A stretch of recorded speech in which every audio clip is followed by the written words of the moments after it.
Ghazipur border पर आज सुबह की तस्वीर कल रात से बिल्कुल ही अलग नजर आ रही है। कल रात राकेश टिकैत के बयान को देखकर मेरठ, मोदीनगर, मुरादनगर, बड़ौत, बागपत, भिवानी और उत्तराखंड से लोग समर्थन देने रात में ही पहुंच गए हैं।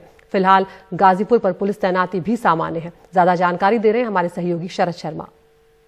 ये शुक्रवार सुबह गाजीपुर बॉर्डर की स्थिति है। कल रात यानी कि गुरुवार रात को यहाँ पर जो घटनाक्रम हुआ, स्थिति ये थी, यहाँ पर तस्वीरें ये थी यहाँ पर कि यहाँ किसान थे, वो बहुत ही कम संख्या थी और कोई खास उत्साह उनके अंदर नहीं दिखाई दे रहा था। लेकिन अब सुबह में यहाँ पर किसानों की संख्या भी बढ़ती हुई दिखाई दे रही है और किसानों के अंदर उत्साह भी दिखाई दे रहा है। ये तो किसानों की तस्वीर थी।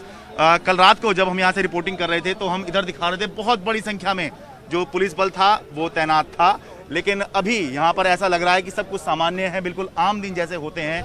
कोई खास एक्टिविटी यहाँ पर पुलिस बल की फिलहाल सुबह में दिखाई नहीं दे रही है। और कल रात को जिस तरह से राकेश टिकैत रोए हैं, उसके बाद बहुत सी जगहों से, मेरठ से, मुरादनगर से और बागपत, बड़ौत से और हरियाणा से भी जो है बहुत सारे किसान यहाँ पर पहुँचे हैं। मेरे साथ भिवानी से आए हुए कुछ लोग हैं।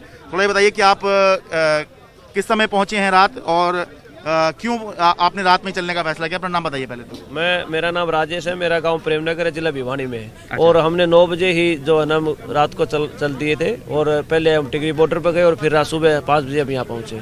तो मीडिया ने जो ये रूमर फैलाया कि ये तो जो है ना वापिस चले गए हैं। हाँ। और उस माहौल को जो है ना एक बार फिर से जमाने के लिए आए कि हम आज भी यही हैं और जब तक हमारे जीत नहीं होगी तब तक हम ये डटे रहेंगे। ठीक है। क्या राकेश टिकैत जी के आंसू देखकर आपका दिल पसीज गया जो आप रात में ही चल पड़े हैं? ये तो सरकार की दमनकारी नीतियों में देखकर सबका पसीजता है जी। हाँ। उसके कारण जैसे वो जबरन उनकी गिरफ्तारी की जा रही थी। हाँ। उनकी जो बातों को दबाया जा रहा था। राकेश टिकैत जी के एक आंख के एक आंसू हमारे हृदय पे तीर की तरह चुभा है। देश का किसान जाग चुका है, लाखों की संख्या में किसान घर से चल चुका है। भारी कोहरा रात भर रहने की वजह से कुछ लोग लेट पहुंच रहे हैं, लेकिन पहुंच रहे हैं।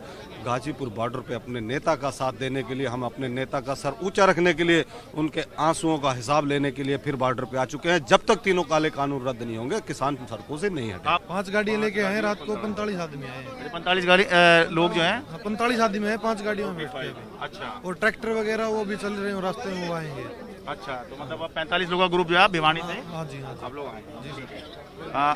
आप कुछ बता रहे थे कि वैसे आपका आने का प्लान था यहाँ पर या नहीं था? जी, शुरुआत में हमारा प्लान नहीं था, लेकिन रात को जिस प्रकार से गोदी मीडिया के माध्यम से जो रूमर फैला है कि इस आंदोलन को खत्म करने का प्रयास किया जा रहा है, यहाँ पर सरकार ने पुलिस बल तैनात किया और टिकैत, यहाँ ऐसी खबरें आई कि मंच पर पुलिस वाले चढ़ के धमकी दे रहे हैं। उसके बाद लोगों के मन में जो भावनाएं थी वो एकदम जागृत होगी और गांव दर गांव लोग निकल रहे हैं और यहाँ पहुंच रहे हैं। कल से जो बयान राकेश टिकैत जी का आया, उसके बाद ये आंदोलन इतना बड़ा आंदोलन हो गया है, इतना बड़ा जन आंदोलन दुनिया में कहीं नहीं हुआ होगा। आप देखेंगे शाम होते होते यहाँ लाखों की तादाद में लोग होंगे और ये राकेश टिकैत जी के आंसू नरेंद्र मोदी सरकार की ताबूत में आखिरी कील का काम करेंगे। तो ये सुबह की तस्वीर है। कल रात मनोबल काफ़ी गिरा हुआ था यहाँ पर, लेकिन अब मनोबल भी बढ़ता हुआ दिखाई दे रहा है, संख्या भी बढ़ती हुई दिखाई दे रही है। और अब कल रात ये स्थिति थी कि पुलिस ज़्यादा थी, किसान कम थे। अब किसान यहाँ ज़्यादा दिखाई दे रहे हैं, पुलिस कम दिखाई दे रही है। गाजीपुर बॉर्डर से अपने सहयोगी कैमरा पर्सन प्रेम सिंह के साथ मैं शरद शर्मा, NDTV इंडिया।